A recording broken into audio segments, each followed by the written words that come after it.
So we're on our last session of the day. We've just had How to Kill Monsters, and I'm joined by some of the team. If you wouldn't mind introducing yourself. Yeah, I'm Stewart Sparke. I'm the director, the editor. I did some producing, co-wrote. It was a very independent film. I did a lot of things, and so did Lyndsey as well. I'm Lyndsey Craine and I play Jamie. So first off, you've got 10 nominations, I believe, off the top of my head, if I've got that right. 10 nominations, I think so, which is awesome. Thank you so much. You know, there's a few things I've written down while I was watching the film, so I'm just going to put them aside. I will come back to them. But I want to know about, like, how does it feel, sort of, like, seeing it on the big screen? I know, obviously, you've probably seen it on the big screen many a times. What's it like seeing it, you know, with a different type of audience, being in your home area? Yeah, it's really weird for me. So I grew up, I went to Beverley Longcroft School.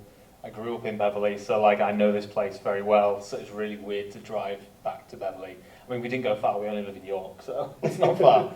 So it was really weird. And I was showing Lyndsey on the drive here, like, oh, that's where, you know, I went to school there, and that's where I went to the shop at lunchtime. And I was like, you know, that was fun. But seeing it on the big, seeing something you made as an independent filmmaker, when you're lucky to even make something, and you're just relying on amazingly talented people to help make your crazy idea happen, is cool. So like, we haven't actually seen this film for 6 months, so it's really weird to watch it again. The problem is, as a critical person of my own work, I'm like, oh my god, I wish we'd done that, and you know, next time we'd do that. But it was nice, and it must be different for you, Lyndsey, because you're on it. Yeah, it's always very surreal seeing yourself on the big screen. But yeah, as Stuart said, like, having not seen this film for 6 months, it was nice to kind of revisit it. But as you say, yeah, you also be very critical of your own work. But it's always nice to look back, and it was so much fun to make, and it was nice to relive some of the moments. And it's always great watching it with a new audience as well, to see how they react as well. Yeah, no, that's great.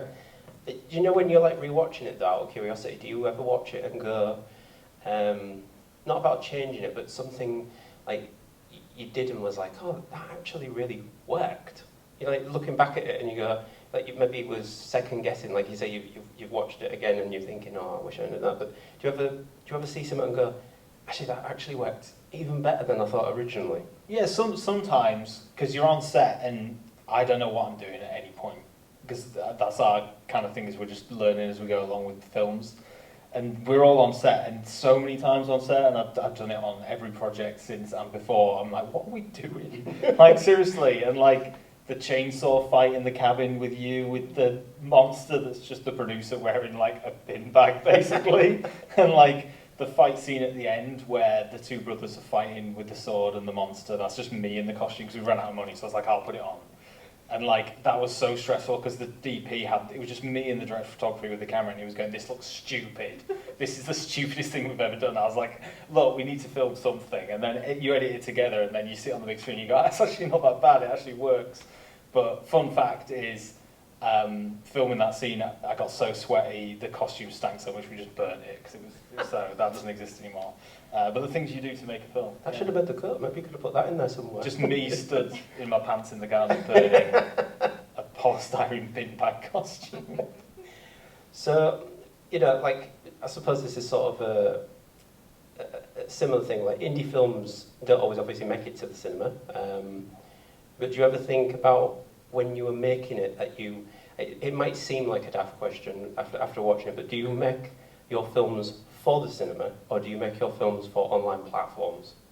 Yeah, we've always made our films for like the big screen, so it's like we rely on film festivals like this actually showing our films. So like, whenever you get selected, it's just like, oh my god, finally we get to see it on the big screen. We've always thought of that, so like we chose the 2:39:1 aspect ratio to try and make it really cinematic as well.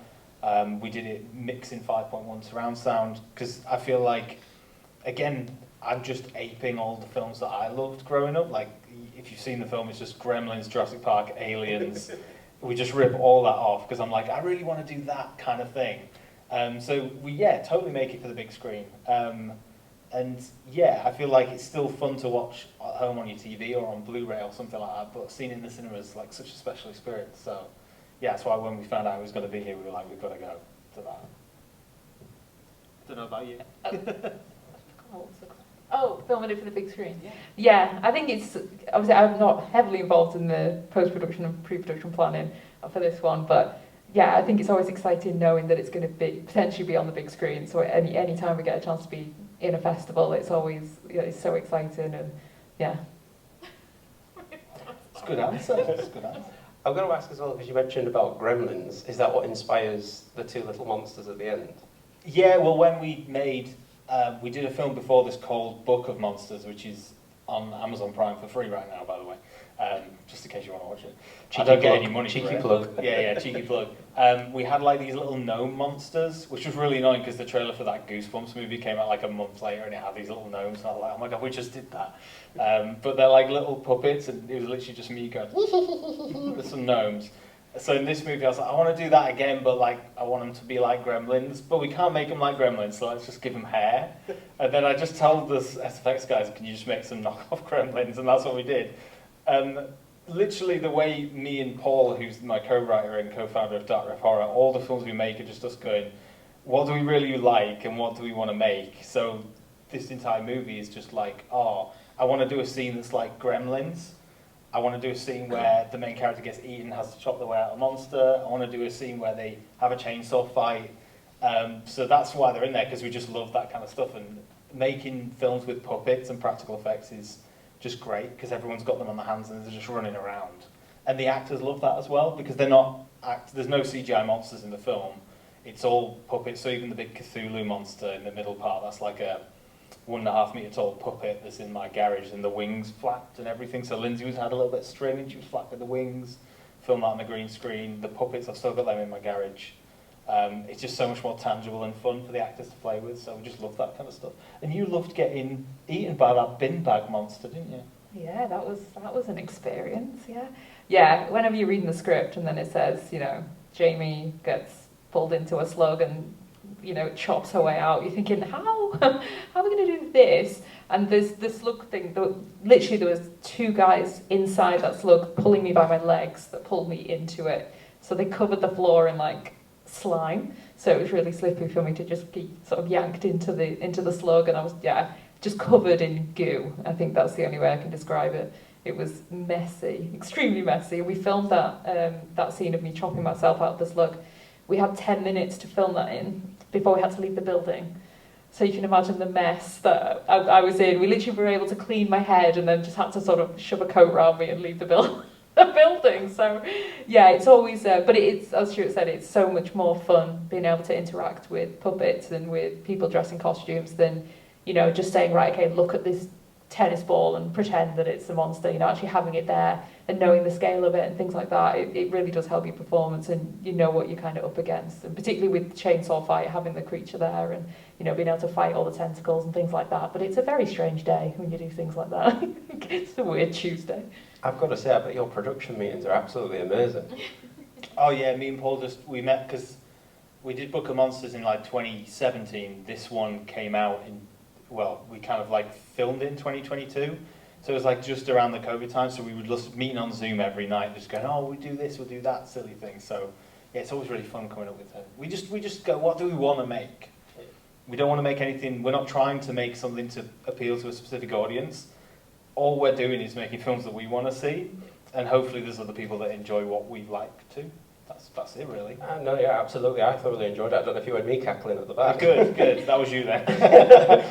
So I've got to ask about your practical elements, because they are really good. And the way that it all comes together and everything.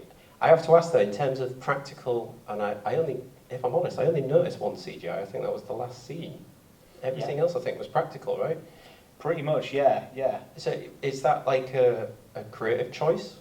Yeah, 100%. Like, why do it with CGI if you could make it practical? And what I love about practical is, even though it sometimes looks stupid, as an audience member, you kind of forgive it because it's just part of the aesthetic of the film. It's still real, isn't it? Yeah, exactly. So I would much rather have practical effects that look dodgy than CGI.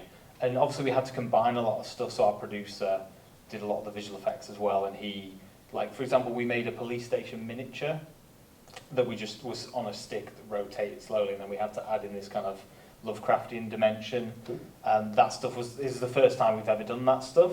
But we tried to keep it as practical as possible. And then, yeah, I think the only time we really had visual effects was the gunshots at the end, because we literally were filming that at like 3 in the morning in the middle of York. We were like, we've got an hour, we're not going to rig any squibs, just I'll add it in later. And that's what you have to do. That all filmmaking is compromising. Yeah. You don't always have time and money to keep doing it. So yeah, that was just a means to an end. But even that, I was like, oh, do we have to? Yeah, I guess we do.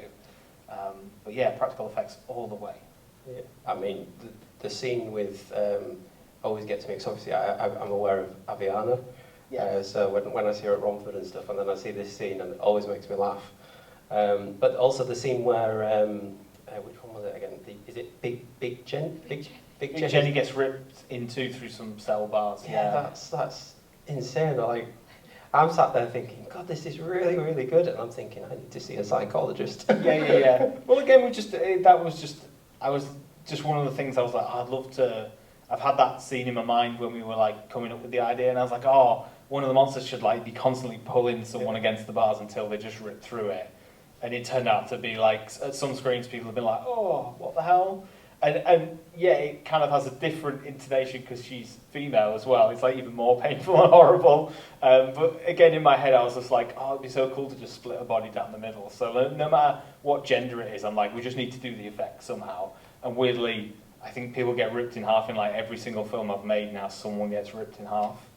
I don't know. It's not a fetish or anything. I just really think it's cool. I'm just curious as well, like creating that.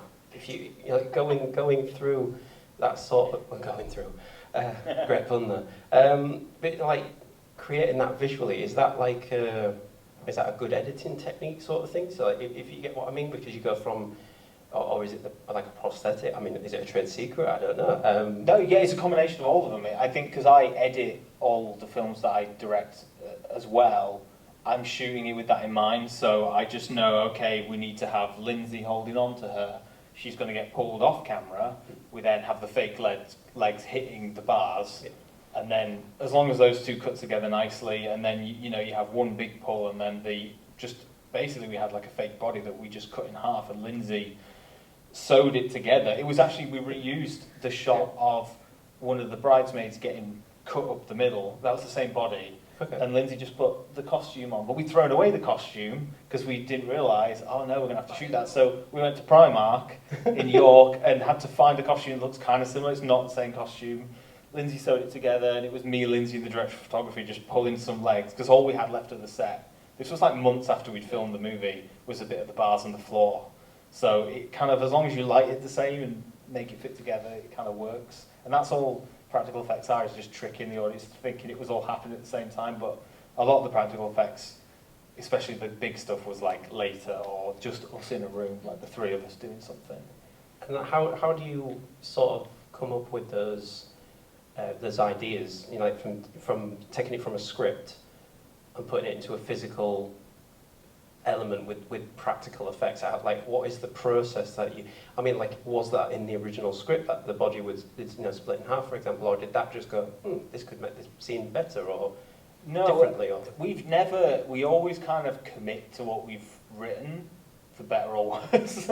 So I think you have to, because we have to then work with the SFX guys and go, how would you do this? Is it possible? And for example, they came up with the crazy idea that we were going to build like a table that the actual actress is going to put her head through the table, like in Alien, like they did Kane's chest burst scene in Alien, and then have a fake body on top. And again, that would have taken more time. And I was like, look, I'm just going to use editing to do this instead.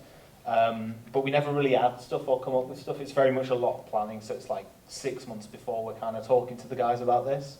And just hoping, honestly, we didn't see any of that stuff till it shows up. And sometimes it doesn't work. Sometimes we then go and reshoot stuff.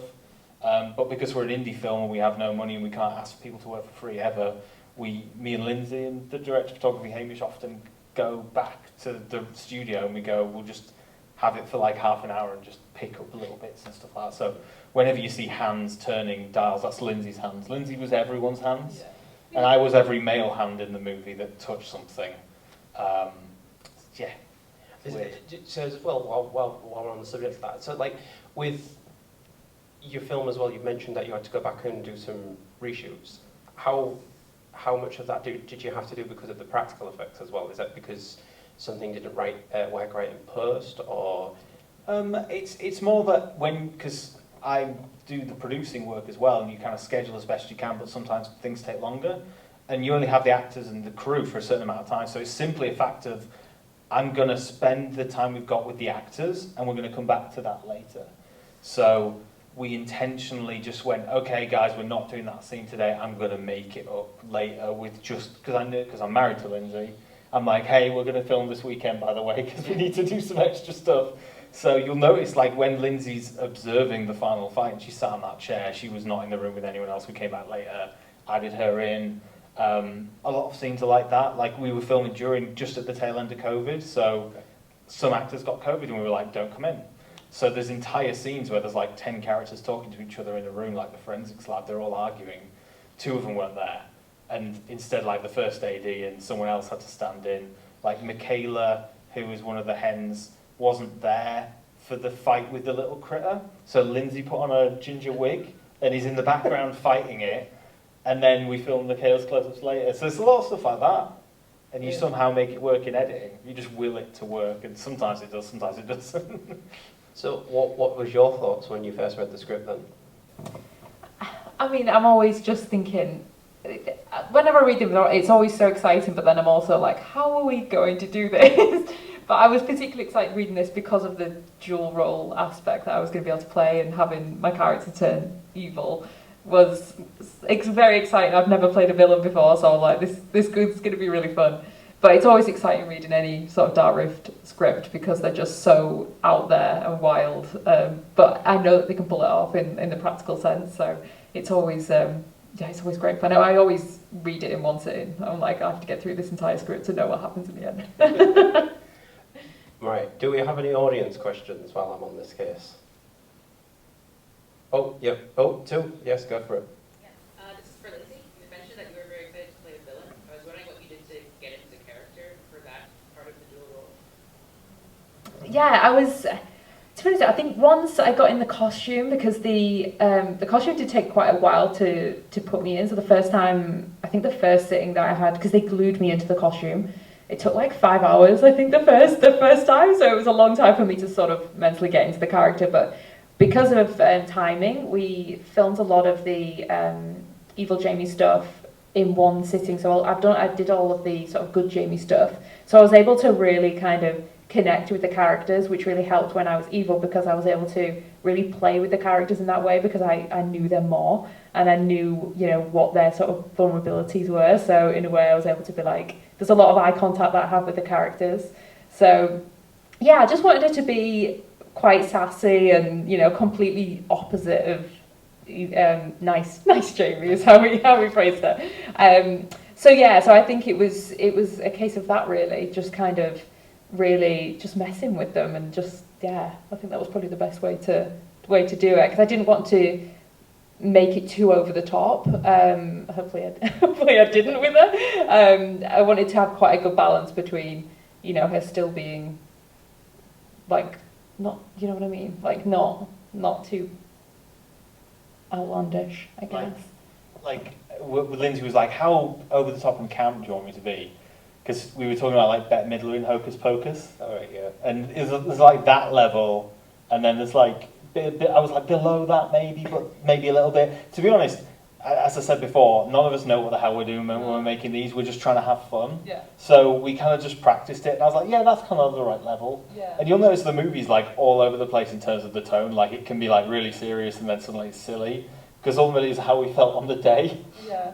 For better or worse with the movie. So it was just fun, but you did such a fun job with it. Like, and again, the cast had fun, like playing off of Lyndsey, and they were like, "Oh, stop being mean," and things like that. Yeah. Lyndsey's so nice in person. She just felt bad being rude to everybody. Yeah, I think one of the worst things I had to do was when I chainsawed Landry.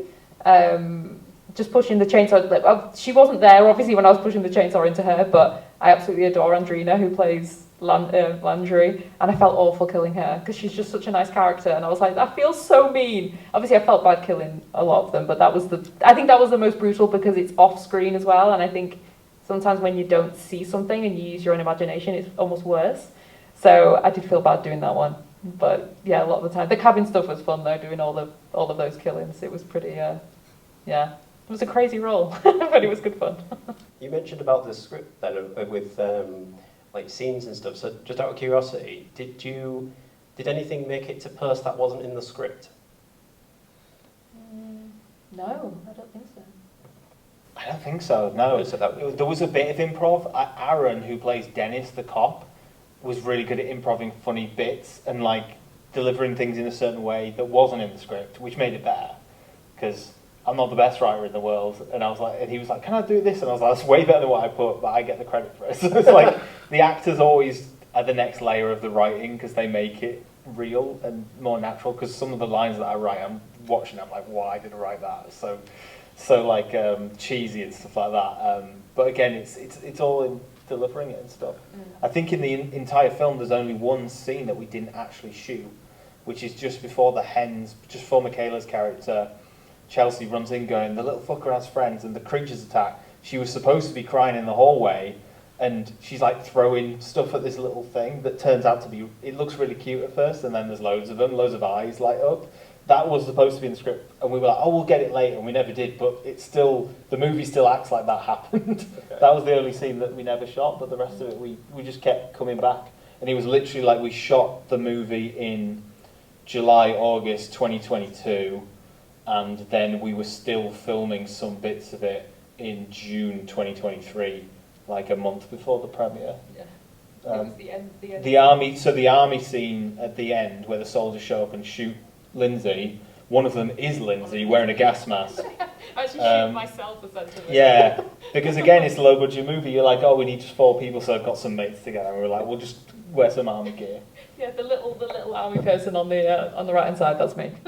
these things are great to hear, though, aren't they, to be fair, because a lot of people don't know these things. Yeah. It's great. There was another question. There was. In fact, I have 3. Woo! You've just answered 1, which was the improv question. Now, right at last, it said that it was Kickstarters. Yes. Yes. So obviously, the benefit of Kickstarter is your movie's been made. Congratulations. What's the downside of kickstarting a movie? The downside of kickstarting a movie is running a Kickstarter is as much work as making a film in the first place. Also, because you've got to run the campaign, you've got to make a really good proof of concept trailer, which we did. We spent about £2,000 of our own money. We just saved up to make a cool trailer of here's what the movie could look like.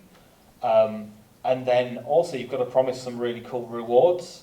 The problem with the rewards is it always takes longer and costs more money to make than you think. And ours was such a stressful time because, especially when you're getting Blu-rays made, it's like if you want to get Blu-rays made properly, you've got to go to Sony, you've got to get them factory pressed. We had to go to the Sony factory to make them.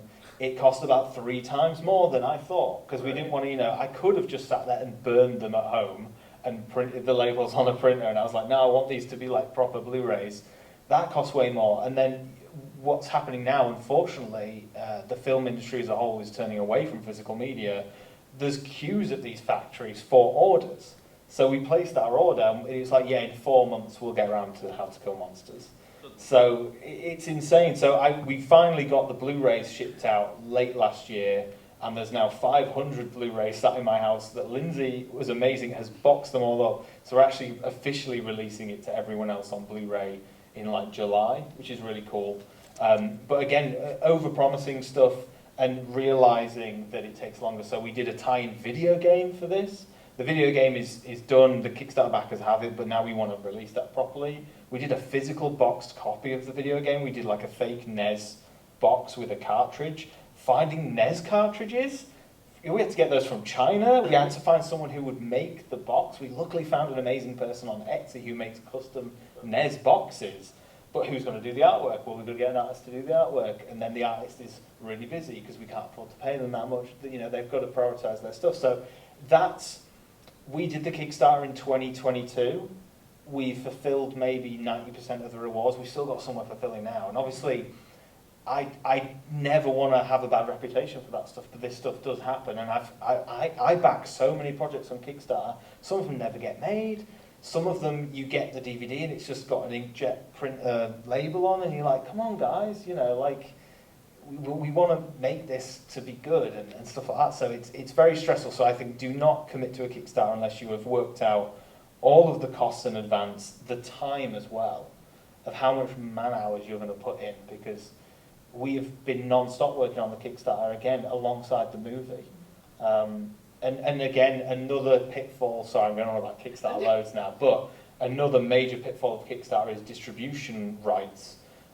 Distributors, when you're then trying to sell your movie, they like to be the ones to announce it to the world. They like to be the ones to handle all your marketing. The problem is you owe your Kickstarter backers Blu-rays, digital screeners. Some distributors are like, you're not giving out any of those till we've released it, and they want a 1-year window. We had to fight. We turned down really good distribution offers because I was like, no, our Kickstarter backers are getting it the day you release it. As some of them were like, we're not giving you any money if you do that. And I'm like, okay, well, we're not doing it. Luckily, we ended up finding a partner who would let us, the day it came out in America, they let us send them out. So it's a minefield. You've really got to be prepared. So I would really not recommend Kickstarter to anyone who is not ready to handle a hell of a lot of stress. Good on you for being loyal, though. Yeah, well, I think, again, we're still working hard to finish everything. We've got a comic book as well, which looks amazing, but again, it's just the time to finish that as well. But I think people need to be really upfront and candid about the whole process, because filmmaking to an outsider, filmmaking is all Instagram posts. I'm at festival, it's amazing. Filmmaking is one of the most stressful things you can decide to do. It has very little chance of making you any money. We've just made another one.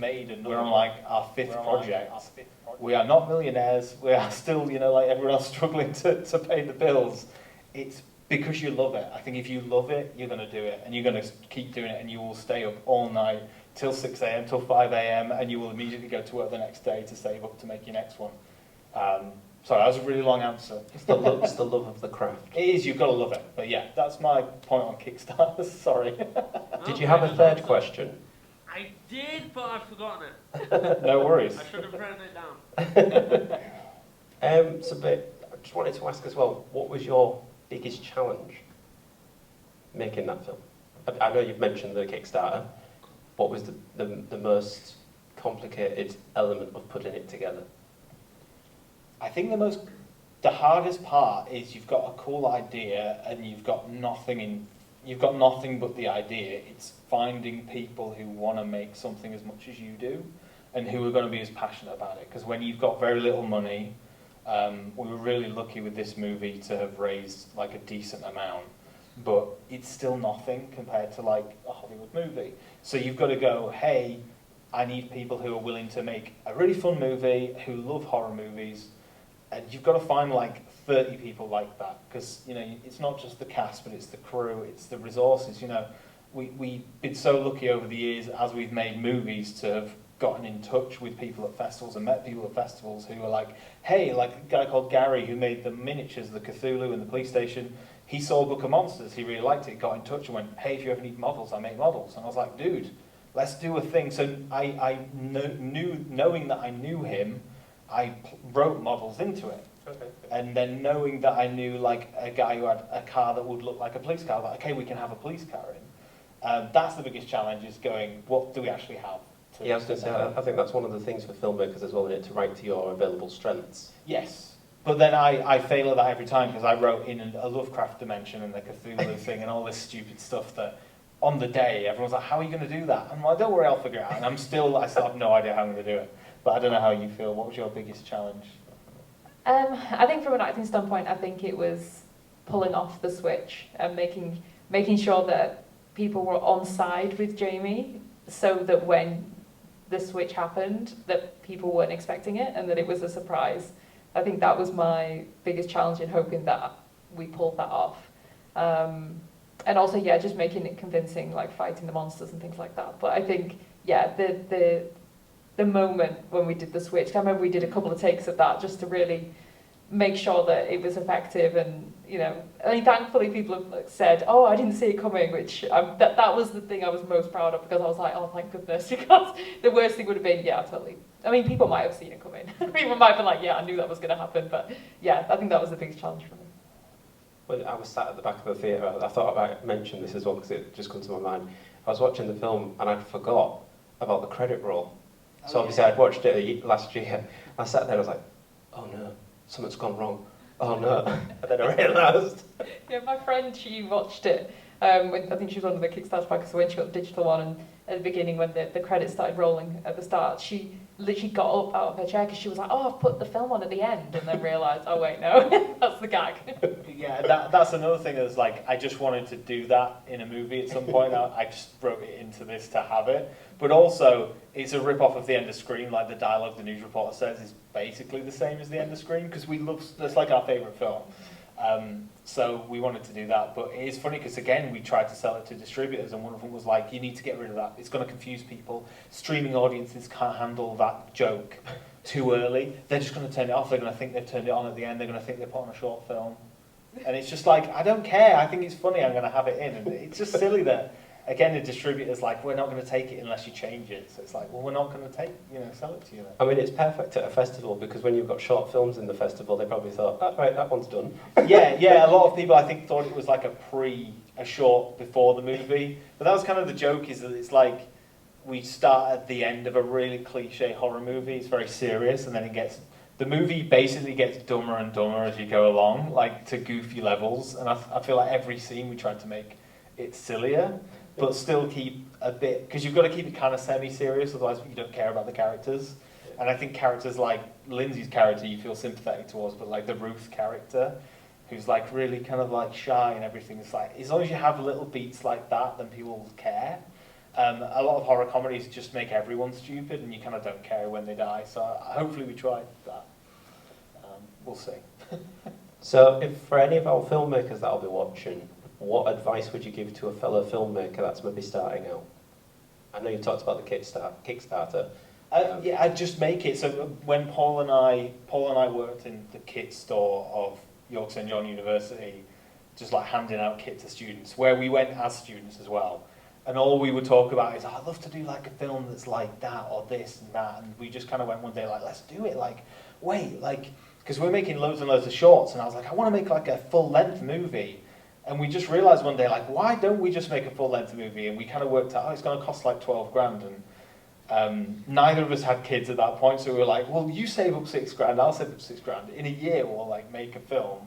And we just did, and then it got picked for festivals. And our first film like, had a DVD release in like 10 countries, which is still, that wouldn't happen now. But it was like crazy at the time, and it just showed that like if 2 idiots from York can make a film and get it distributed, then anyone can. I think we just kept doing it, and that film took like a year of us just, again, like this one, doing pickups, editing on our own, so we didn't have the money to pay people. So I feel like the main thing is just do it. Your first film is, you're going to look back in a few years and go, that was terrible. You're going to read terrible reviews, but as long as you take them on board and keep making better movies, and this is our 3rd movie. I feel like compare that to our first and even our second, it's such an improvement. And all we do is we just looking to make better films, but the main thing is we're just having fun. And I think if you just want to make films, just make a film. There's no one stopping you but yourself. Do you know what I mean? Absolutely. And I think the biggest thing that stops filmmakers making something is they think they need millions of pounds to do it, and it's like, no, you just need other people who are willing to take out their time to make a film, who want to see it on the big screen. And me and Paul literally said, oh, I want to go to HMV and pick up my DVD, and we did. And we did it on 12 grand, and it's like, you can do it. You just need to do it, I guess. It's the advice. Yeah, that's good. What about yourself from an actor's point of view?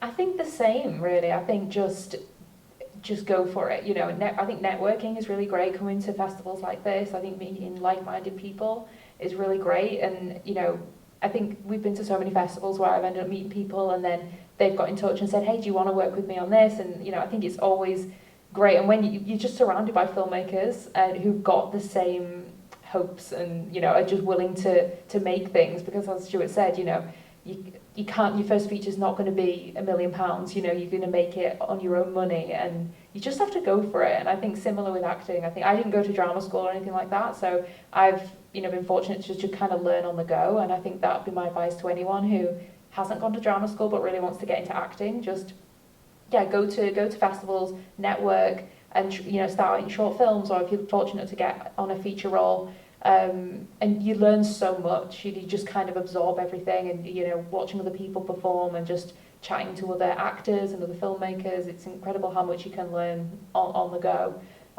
So yeah, I think just meet people and just network. I think that's probably my best advice. So my last two questions for you. Most filmmakers could probably tell me something that went wrong, something they didn't like, something they wanted to change or something. But what on the screen would you not change because you're really proud of it? I think the cast. I have to say that. No, I think the cast, because I literally gave them this insane script about monsters and being eaten by monsters and stuff like that, and some of them weren't big horror fans, and they were like, one of them, Fen, who plays the bride, was like, is this comedy? This is scary though, why is everyone like going, "Wah!" And I was like, because it's funny, and it was like, yeah, just like, as long as, and after that she like completely trusted me, and I was like, yeah, it's fine to like run around and fling your arms in the air. I think the cast again just works so well, and as long as you get, everyone has to be on board there. Like if you have one weak link, it doesn't work. And I think everyone on this movie just gave it their all, and just knew what they're in for, because I think everyone needs to be down to play around, and that's all it is. It's still stressful, but at the same time, if you're not having fun doing it, what's the point? And I think everyone did have fun doing it. Yeah, I'm going to have to say this, like, just the same thing. There's the people, the cast and the crew, just were such a delight to work with. This was one of the most fun experiences I've ever had, just working on this film, because it's so wacky. And yeah, just as you said, like, when everyone's on board and everyone's just like, yeah, we're just going to go for it, it makes it so much better and so much more fun, because it's so silly, but if you really believe in what you're doing, it works, and hopefully it translates well on screen, because you're making this insane film with these rubber monsters, but you believe it. So I think I just wouldn't change the people that we worked with. It was a fantastic team. Great. So I like to finish on one last question. It's always a fun one, because I always think it's nice to just finish on something like that. You could remake any film, you had all the budget in the world, what film would you be in or remake? God, see, I won't want to remake anything. That's the problem. It's because, I don't know, because I just want to make my own stuff.